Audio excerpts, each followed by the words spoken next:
Oui, bonjour, Stéphane Saint-Amour, Courrier Laval.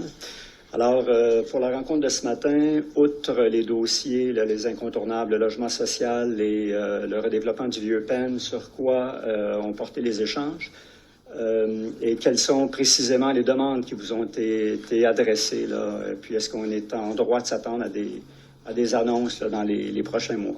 Bien, tout d'abord, on a souligné à quel point c'est important de continuer à travailler ensemble. On a toujours eu une très belle collaboration directement entre le gouvernement fédéral et les municipalités à travers le pays. Et ici à Laval, avec les atomes crochus que j'ai avec Stéphane, je sais qu'on va pouvoir travailler ensemble sur de grandes choses. On a parlé justement des projets de transport collectif où ce gouvernement fédéral est toujours là en tant que partenaire.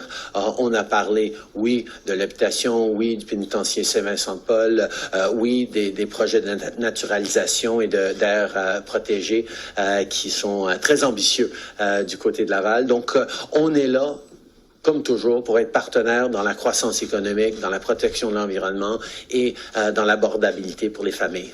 Stéphane? Oui, en fait, le premier ministre a bien résumé. Donc, on a parlé de plusieurs enjeux. Par exemple, au niveau du transport en commun, Laval, troisième plus grande ville au Québec. Pour nous, c'est important d'avoir des infrastructures structurantes en transport en commun. 70% de nos GS viennent des transports, donc on doit électrifier les déplacements, mais on doit avoir plus de transports en commun sur notre territoire qui connectent nos quartiers entre eux, puis qui offre surtout une alternative de déplacement à nos citoyens qui souhaitent avoir des moyens de déplacement faibles en carbone. On a parlé du vieux pénitencier. Laval est la terre d'accueil de ce pénitencier-là, qui est le deuxième plus vieux au Canada, qui est fermé depuis longtemps. On souhaite le mettre en valeur pour valoriser notre histoire, notre patrimoine, aussi pour donner un second souffle au quartier de Saint-Vincent-de-Paul. Donc, ça fait partie de certains projets spécifiques qu'on a parlé. On a parlé également du sommet sur l'habitation que Laval souhaite tenir le 26 août prochain, trouver des solutions innovantes au logement.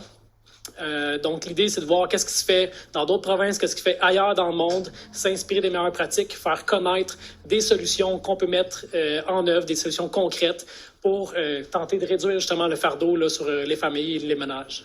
Donc, en terminant, pas d'annonces à venir prochainement? Les annonces seront faites en temps et lieu.